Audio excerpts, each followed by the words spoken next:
everybody. My name is Joshua Ekpo, and today the disease I'll be presenting is the mumps. Today I'll go over the introduction, the history, the demographics, causes, transmissions, symptoms, complications, treatments and vaccines, the experiment, interesting facts, the conclusion, and then my references. The introduction. The mumps is a roughly spherical, gram-negative, single-stranded, enclosed RNA virus that is part of the perimyxovirus family. It is a mid-short-term viral infection, which means that it's not a prolonged disease, but it's also not very quick. The mumps causes severe swelling of the salivary gland and testicles, and some people may have no swelling on their face or might have swelling on one side or both. The word mumps means bumps or lumps on the face, and the word salivary glands can also mean parotid glands. The mumps is very contagious and is easily spread in high populated areas, and it's usually painful swelling on the cheeks and can have also other symptoms, but that's the main one. It's been an annoyance to mankind since ancient times, meaning it's one of those diseases that nobody really wants, but it's easy to prevent, but people just don't do it. The history about the mumps. The epidemic proportions began in the 18th and 19th centuries, but the mumps itself was discovered by a Greek writer named Hippocrates, and he was the first person to ever describe the mumps. He described the symptoms and the swelling of the face, testicles, throat, and throat. In 1941, that was the greatest epidemic of the mumps that was ever recorded, and there were 250 cases reported for every 100,000 people.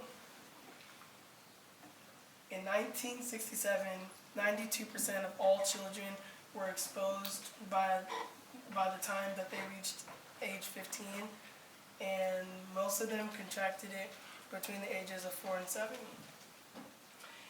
In 1968, 76 cases were reported for every 100,000 people, and in 1985, less than 3,000 of the cases were reported in the U.S., which is basically one case every 100,000 people. In 1987, the increase of the incidence of the disease went up because the unwillingness of some states to put a rule on getting vaccinated before you go to school. Because in the U.S., right now, all the states have a certain time limit that you have to be vaccinated for the mumps, but in 1987, they didn't have those. In some states, they didn't have those rules, so more people got the mumps in those states, which made the numbers rise up.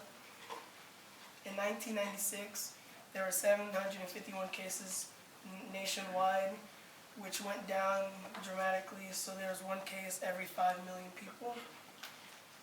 The state-enforced school entry requirements, or the ones I was just talking about, were in place sometime after 1996, because they were tired of the mumps going through school and getting the teachers and the other classmates infected.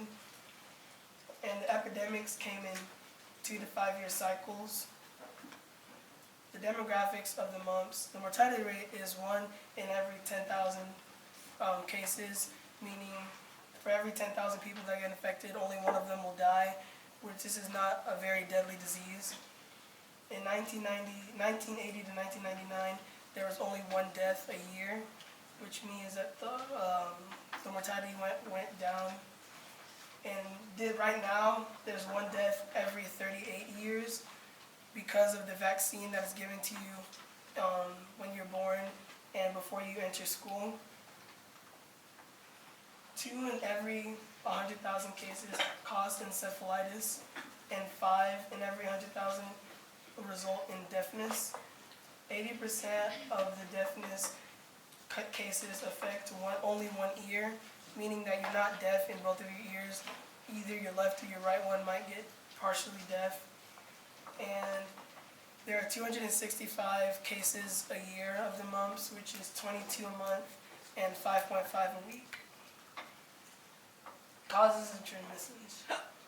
The mumps virus is usually spread and is spread through coughing, sneezing, and the sharing of utensils with an infected person. The incubation period is 16 to 18 days, but after exposure, it's between 12 and 25. Symptoms: a person that gets the mumps can either be asymptomatic or they can have very mild symptoms. The symptoms show up 2 to 3 weeks after exposure, and the first symptom that you'll ever notice are the swollen, painful salivary glands.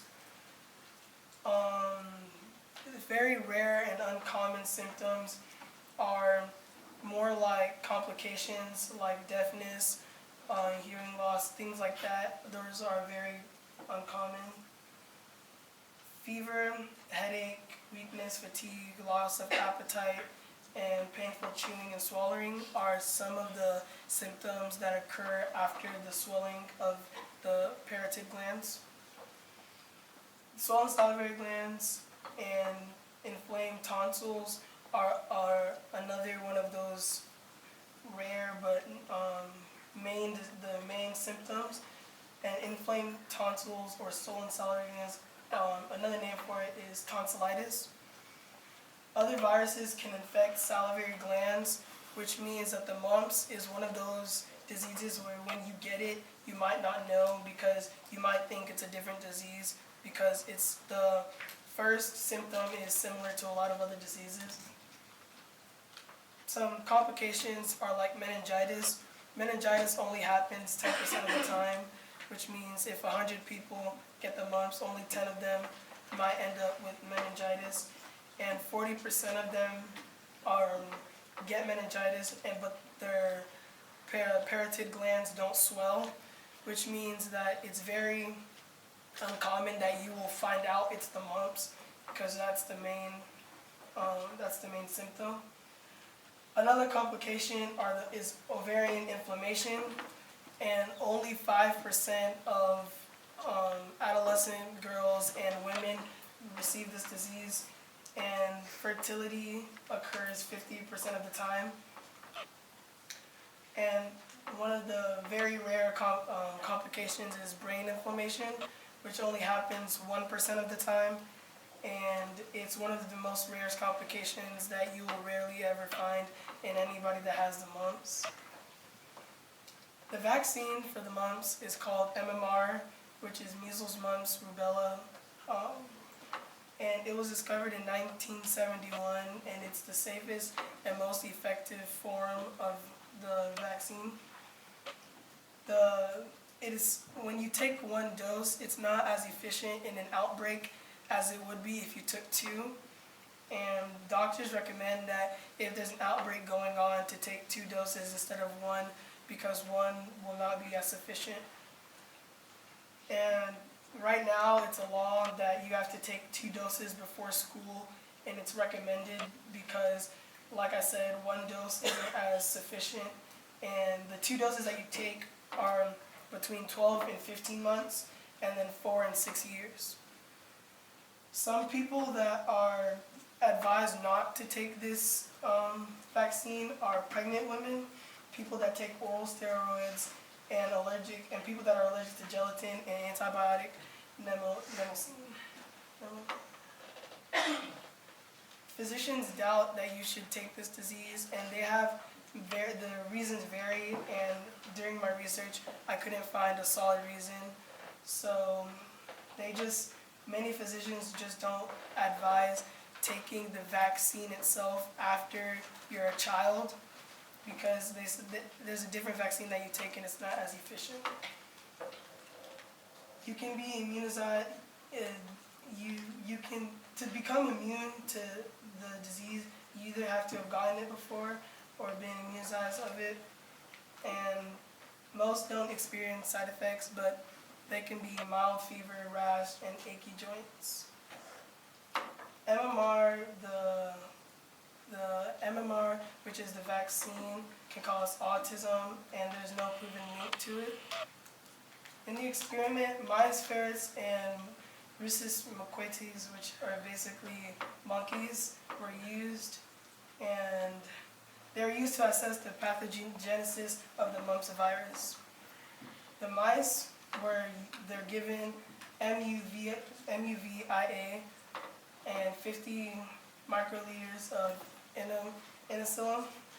Ferrets, which were 7 to 8 months old, were given temperature transporters, which were things to track their temperature. And then the monkeys were isolated in cases for 6 weeks. To conclude the experiment, they evaluated the immune responses of the mouse, ferrets, and the monkeys. And some interesting facts about this disease is that monkeys, hamsters, and mice and rats can get it. In conclusion, the mumps is a viral infection. It causes severe swelling of the testicles and parotid glands. These are my references. Thank you. Any questions?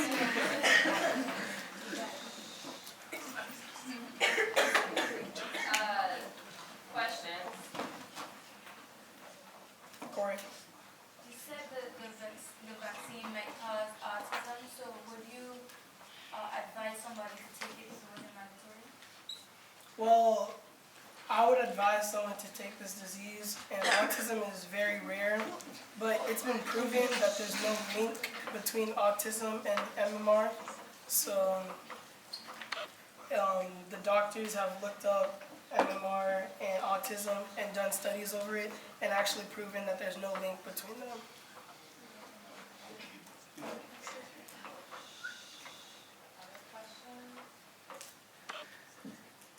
Alexa? You said that when women get the mother causes fertility, do you mean like infertility? No, fertility means like you basically can't reproduce. Infertility. I'm sorry, infertility means that you can't reproduce. No. What are the causes for mumps? What do you mean? Like, how do you get mumps into your system? Like coughing and sneezing and sharing utensils that are from an infected person. Can the mumps be asymptomatic? Yes, they can. But that's very rare for the mumps to be asymptomatic. Jazz hands.